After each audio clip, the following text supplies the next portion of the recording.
The question came up, so how much does an Apple II cost? You can buy them from people at garage sales, things like that, fairly inexpensively. The big problem is every time there's a story in the news about an Apple I selling for an astronomical value, everyone thinks that they've got something worth money and they will not bargain with you until it calms down and realize that their Apple IIe, which is missing 3 keys, is only worth about $50. Now, the Apples are increasing in value quite a bit because there are people who are discovering them who aren't very technically savvy.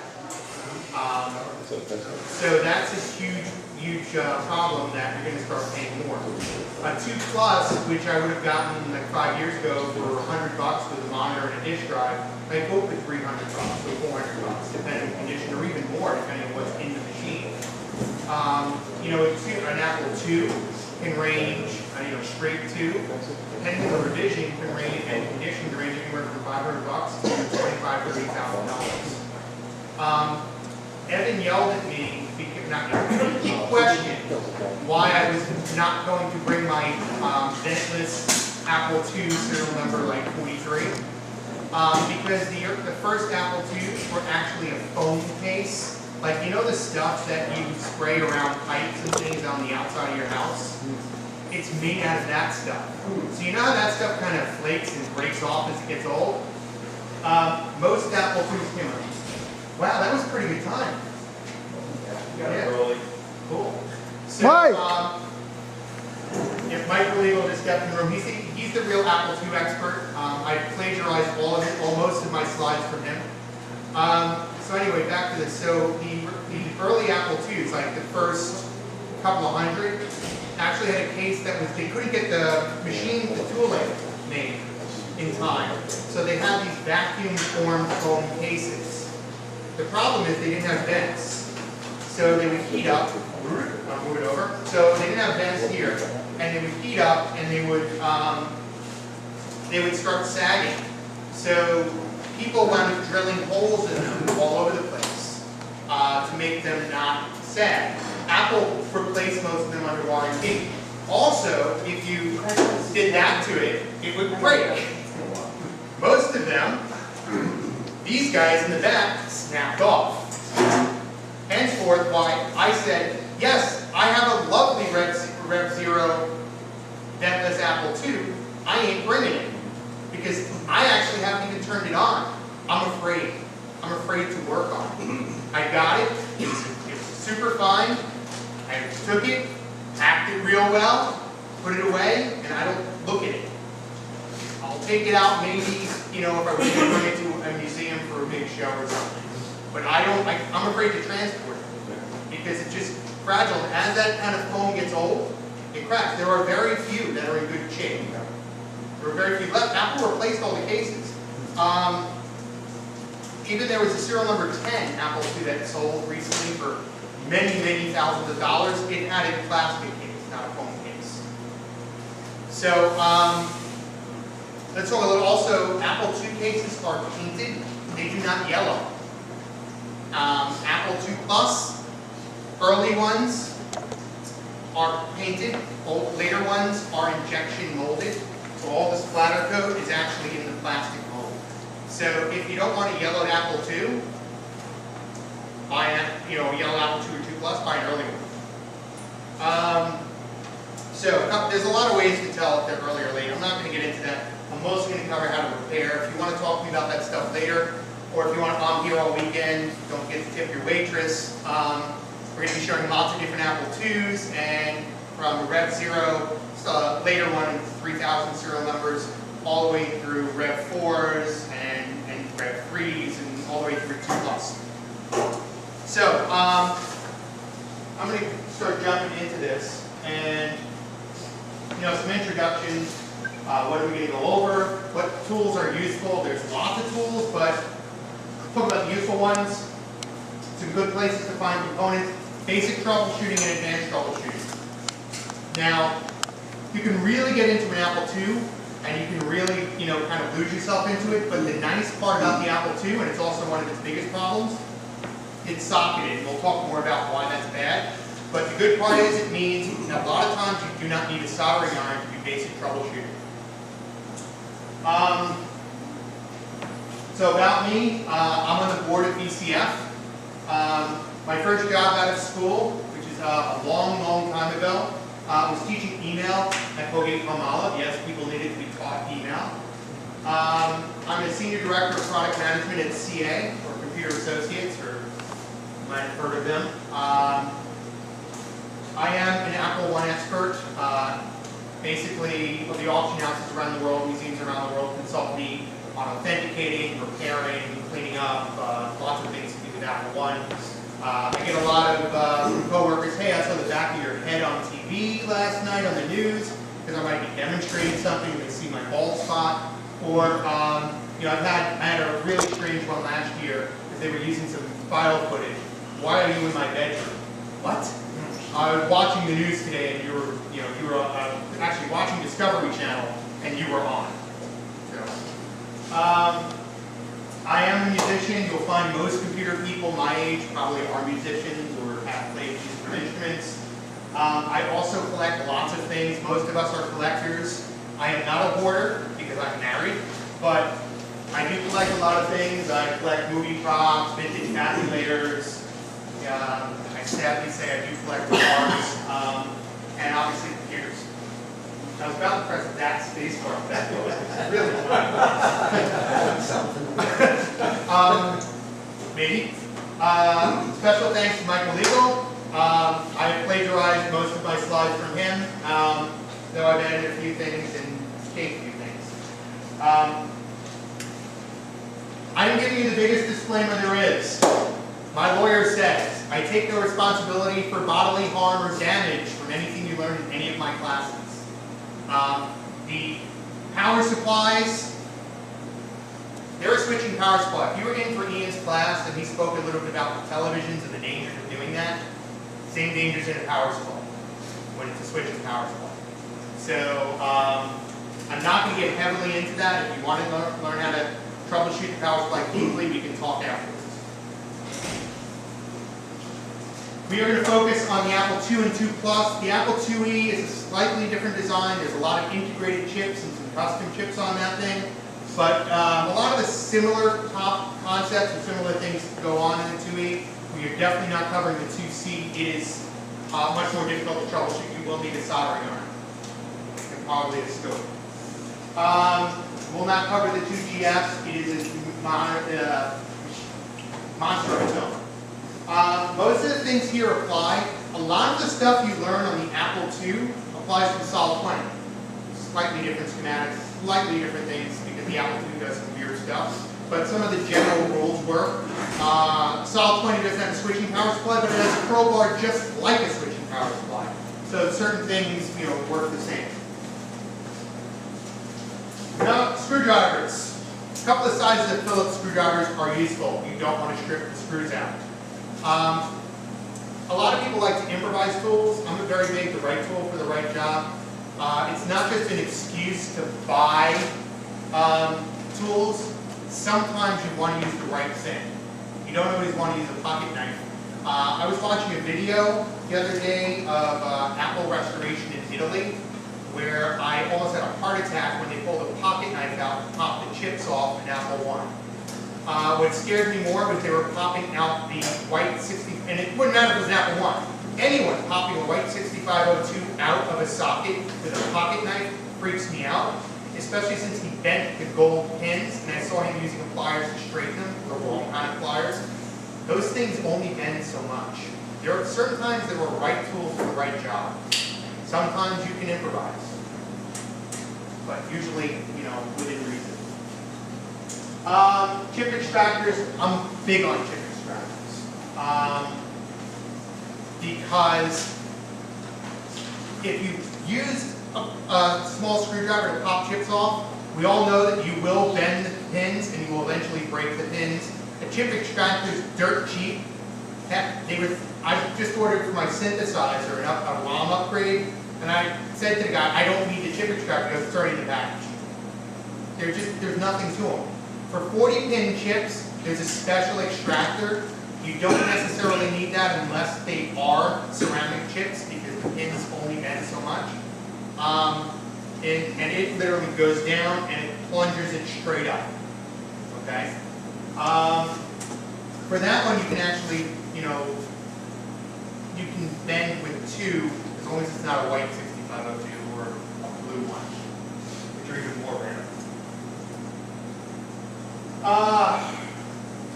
Multimeter is really important.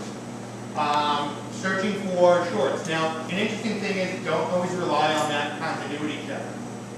It's useful, but it sometimes won't go off if it's not, if you have a slight, like a solder whisker or something.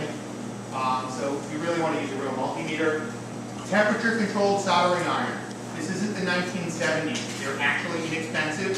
If you don't have one, you will damage the board. Okay? And you will adjust that temperature depending on what you're soldering. Before you solder something or repair something or fix a cold solder joint or something, look at the traces that connect to it to figure out if it's going to sink a lot of heat or a little heat. This is the trick to not lifting traces. If you're on something that's connected like to a ground and it's wide or thick, you want to give it more heat. Why? Because you don't want to hold the soldering iron on. You want it to be quick, heat up, and get out of it. If you have to go back, let it cool and go back. If you have a small, thin trace, less temperature. Otherwise, you will lift the trace. Oscilloscopes are great. If you don't know how to use one, there's a great class on how to use one online. Do you need an oscilloscope to troubleshoot an output tube? Most of the time, no. Okay? There are cases where it's very useful. Okay? In some really troubling cases. You can buy and use pretty easily online. You can buy some of the ones from eBay and stuff, rivals and things like that pretty inexpensively. One thing I'm not a fan of are the ones that plug into your PC. Personally, not knowing what you're plugging into your PC, if you accidentally touch the wrong thing and it's not fused right, you bought some cheap Chinese plug-in scope and now you try a $1,000 laptop, I wouldn't do it. Schematics are useful, they're all over the place, I'll talk more about that later. I like to use a large anti-static mat. I buy for about 10 bucks on Mouser the bottom pad to an anti-static box. It's about this big. I buy a couple, I cut them up all the time, but they're very useful. When you're working, you pull the chips out and put them in there. You can put them in order, so because it's big enough, you can actually mimic the layout on the board. That's one reason why I think it's probably the best tool you can have for troubleshooting a socketed machine is a large anti-static sheet. Do not use foil and foam. Some people like that. The problem is, sure, the foil is a good idea. The foam actually conducts static. So sure, the foil will get it out, the static might come. It's actually good to work in your basement, if you can. It's slightly damp. Almost every basement. If you don't have to, you don't, it's fine. But in your basement, you'll less likely have a static than if you're in a bedroom with, working and you have like the air blowing if you have forced air heating. That's not so good. Okay? A little bit of humidity is more helpful than the dry weather. As you know, for the winter time, you can do that. I try not to move around too much. I have, when I'm carrying stuff, to try to avoid that static. Do I wear a wrist strap? Rarely. I will wear a wrist strap if I'm going to a museum and I'm doing work on their stuff, because depending on the room, I might be at 55% humidity or I might be at 42, depends. Because sometimes they'll put me in a room that's very special humidity for something that's being worked on in that room, because it's a shared room. Maybe the other artifacts in the room have different humidity. Contact cement. I never knew this was so damn useful until Mike convinced me. Oh my God, this is the greatest thing for putting the little peeling stickers on your Supermods back, attaching the logos. I mean, it's really useful stuff. And I ran out once, and of course, that's exactly what I needed. Paintbrush. The cheap horsehair paintbrushes, great for just brushing dust off. It's really useful because a lot of times dirt can hide things. Q-tips, there are various different types of Q-tips. You can buy the special ones with the long wooden handle or with the little tip. I use, most of the time, I just use the regular supermarket Q-tips. There are cases where I don't use them because they leave a little extra fuzz, or they're not small enough, but they usually do a good job. Solder, flux, and resin. If you were here for the TV one, I mentioned that when I reflow boards, if they're really bad, I'll slather the board with flux, and then I'll just touch every joint. One of the things that when you start having certain types of problems, you can actually reset capacitors, the ceramic ones, by heating them up with the soldering iron, or you can put them in an oven for a while, an air oven. So sometimes I'll touch those just to make sure when I have certain caps to read out. Also, these boards are like 40 years old, the flux is old. Not worth it. If you got to touch anything, new solder, maybe some rocks. I like wet sandpaper. I'm kind of going fast here because I never really timed this, so I do apologize. If I'm going too fast, stop me. I'm from New York, I go really fast. Okay. I've also had 6 cups of coffee and 1 Red Bull. 4 cups of coffee and 1 Red Bull. 600 grit wet sandpaper. I use the wet sandpaper because you can reuse it and wash it out. So, but it's also 600 grit or better because you don't want to leave scrape marks if you're cleaning a connector, if you're using them for any sort of, cleaning up of a chip. You have sometimes the TI chips, some TI chip and they oxidize the way the tin is. Some people use erasers. Art erasers work really well. The problem with that is the art erasers leave a giant mess, more, believe it or not, than wet sandpaper. They also take longer, and I have a tendency when I use the eraser, if I'm using it on a chip, I want it weakening the legs, because I'm going like this, because they don't really take off enough. If I've got, and I can go up and down like this, which I can't do on an eraser because it's too much mass, I can do this really quickly with a piece of sandpaper that's not backed up with anything behind it, cleans it right off. Electric erasers for drafting, you usually get a nice tip on them, and they do all the work for you. Yeah, I do, but the problem is I don't want to put too much pressure on it. The sandpaper it's a little more gritty. Have I used some of the metal cleaners on chips? Yeah, they also can cause the little pitting on the legs so they can break off, but you get really bad ones. And I'll give you tips that I will give later on as we're going along, but what the hell? Isopropyl alcohol, the kind you don't want to drink. Tequila does not work well on the Apple II unless you're actually really into the power supply. Then tequila works really well on the troubleshooter, not on the machine. Isopropyl alcohol, do not use 70, use the 91 or 93. It does have some water in it, but it mostly evaporates away. Do you need the 99%? Very rarely. 91 is good. One thing to be aware is, contrary to popular belief, isopropyl alcohol is not 100% safe on plastics. It is also not 100% safe on paint. So use it sparingly. It will interact with the paint.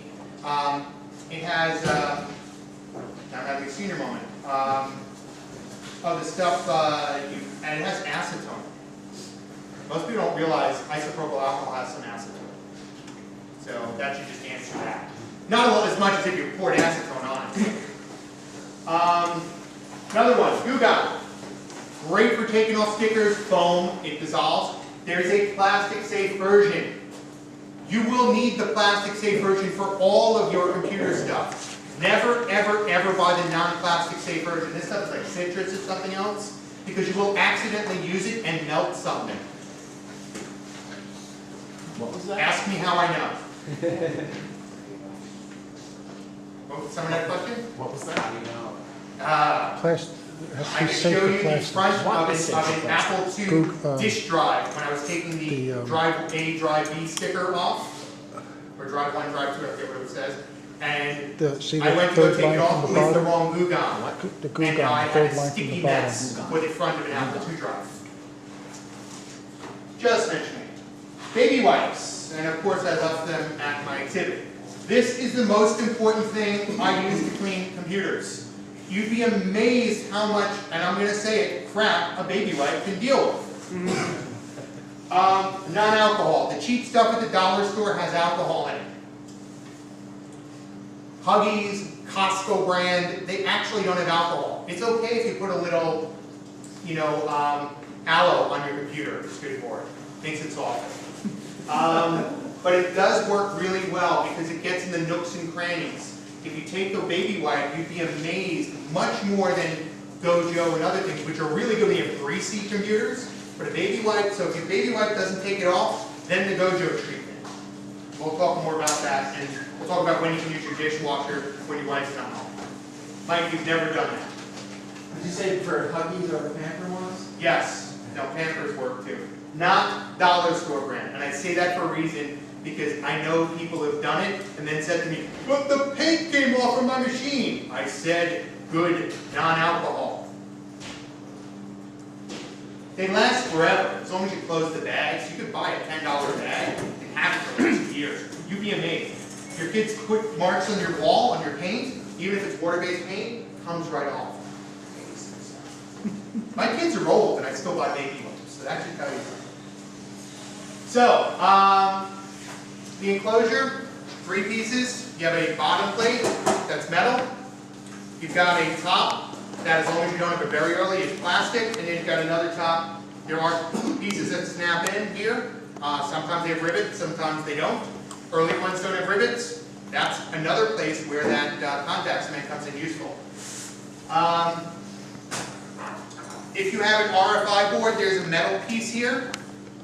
A little bit interesting to put them back in, but it's not that hard. You'll also have some metal strips embedded in to the board. That's how you know you have RFI, because at some point the FCC started coming in and complaining.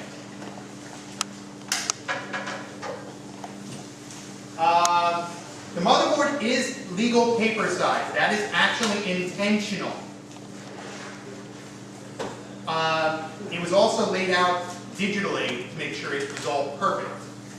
One of the first computers to ever do that. There is a separate switching power supply, and you have a keyboard, and generally you have a disk controller and a disk drive.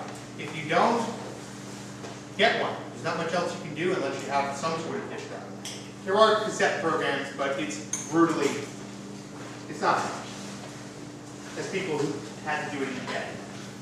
So, talk a little about the case. Keep it out of the light, especially if it's non-painted. So if it's a later 2 Plus or a 2E, 2GS, keep it out of the sunlight or it will yellow. Now it'll also yellow, those will also yellow even not in the sunlight, just not as fast.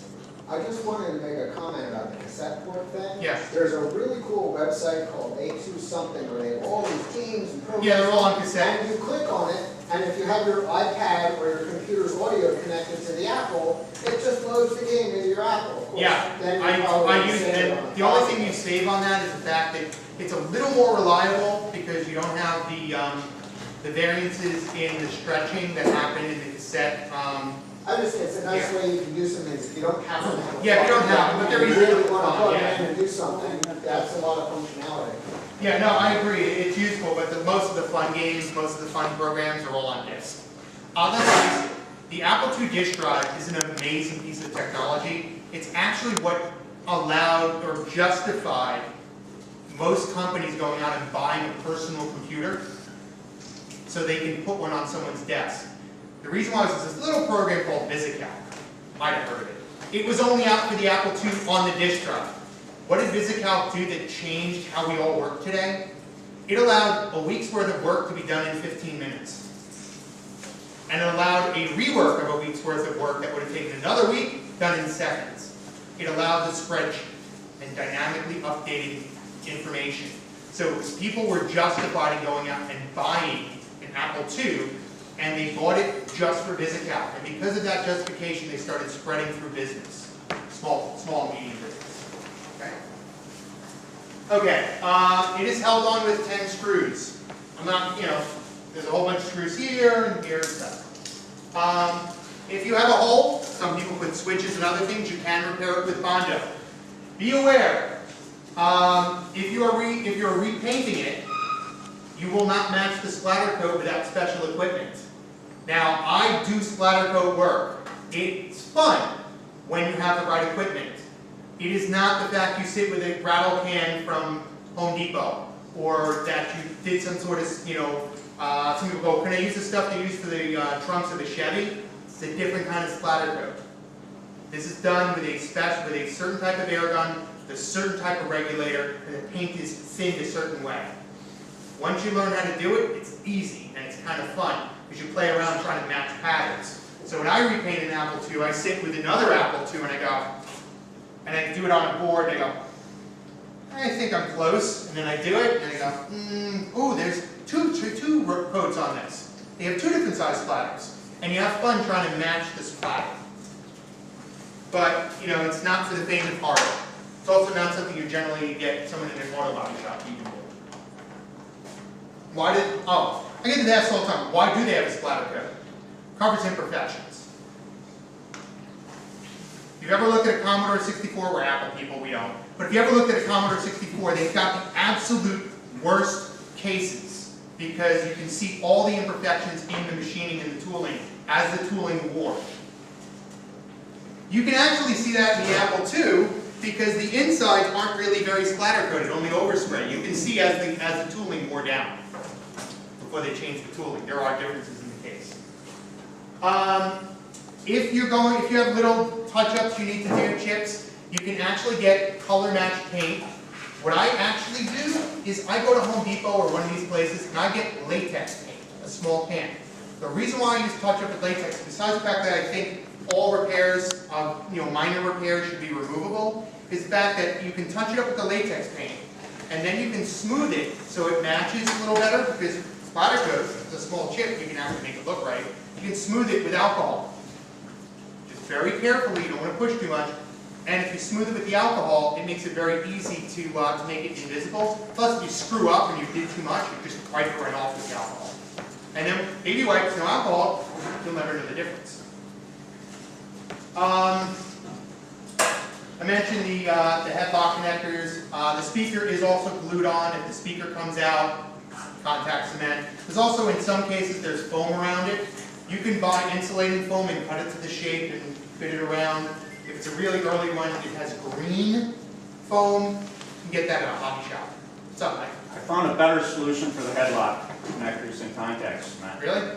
The trim tape at the auto body store, it's two-sided. It's the two-sided gray stuff. I actually use that a lot. That stuff will stick anything, and it actually holds better than contact cement. It's a little bit of thickness, though. That's what they used originally. Yeah, there's a little bit of thickness to it, though. No, but that's what they used originally. You have to scrape off the original tape. Okay, cool. So, Yeah. new tip. And I actually have wads of that tape for my car restoration. The stuff they used to put on the trim, on the side of the car to prevent banging into things.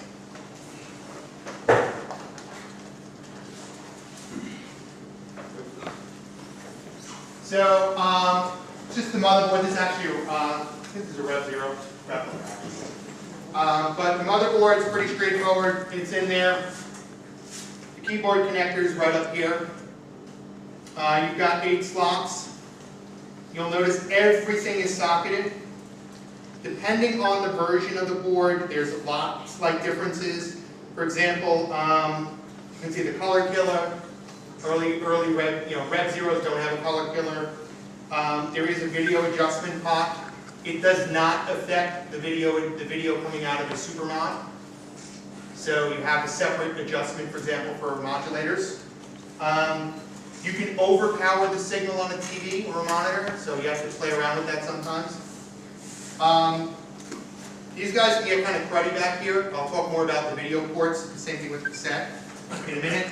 I like to generally clean the boards when I get them, they're really cruddy, but we'll talk more about that in a minute. So spot cleaning. Lots of people I know like to clean their boards with alcohol. Can anyone tell me why that's a bad idea on an Apple II? Except for spot cleaning. Let slip last year, the serial numbers were put on with a Sharpie. The serial numbers were put on with a Sharpie. Never trust an Apple II serial number. ever, that's on the board. Apple ones you may have seen, like if you look at the Apple ones, they have like, some of them have numbers in the back. One of the reasons why we think those numbers were stock numbers from the bike shop is the fact they're on with security marker. They don't come off. You would think someone like Jobs, who's paranoid, would have used the same kind of marker when he did his serial numbers in the Apple II. So that's another reason why we're pretty sure those are not, because the Apple II, until they finally started printing the numbers, which this one actually has a stamped date code and serial number and stuff on it. It was originally put on with a Sharpie. I've got serial number 10 motherboard. Bullshit. No you don't. Because in all likelihood someone took alcohol, removed it, and just wrote 10. You can't trust the serial number in Apple II. You can only spot clean it.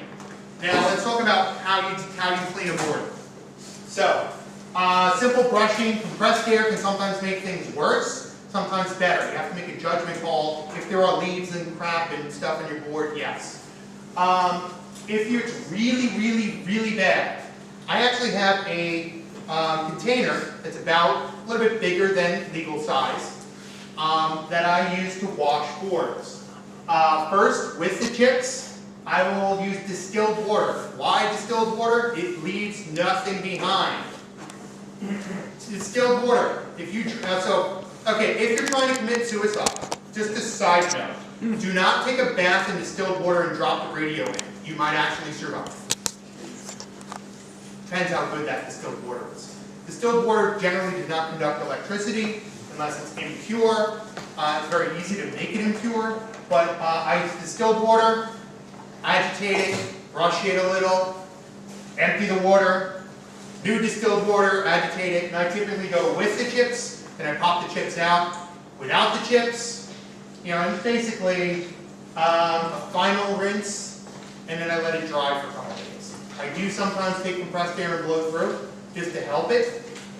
Distilled water is not going to cause a major problem. You can shake the board out to get a lot out. Don't try and power it on until it's really 100% dry, but you're the wrong ones. The problem, these can be MM5740 AAE, but they could be a custom version of it, where the keyboard mapping is different. So sometimes it's pot luck.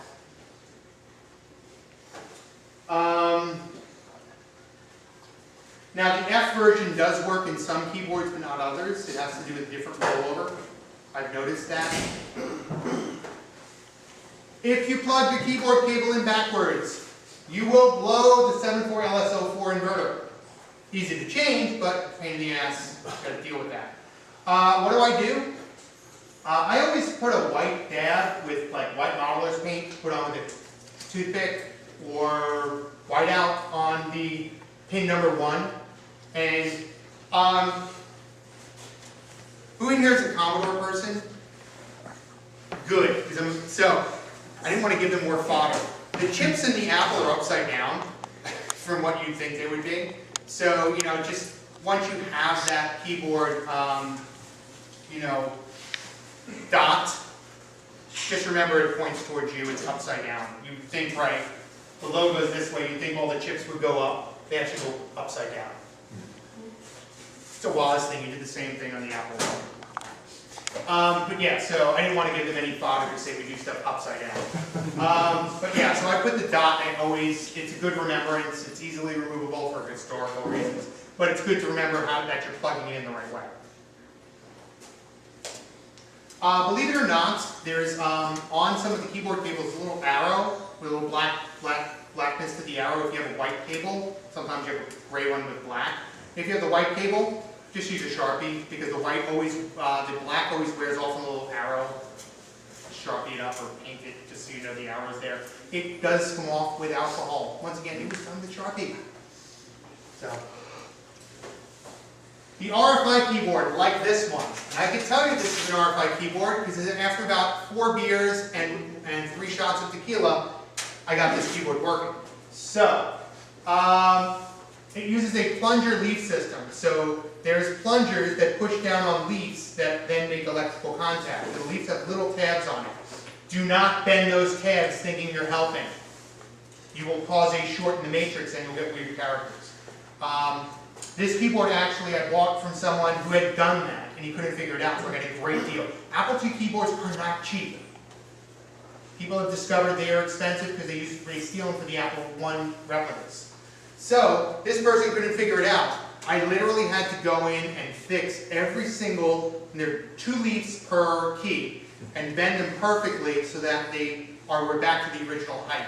It was a giant pain, and I really was lucky that there was enough alcohol in the house. Not isopropyl.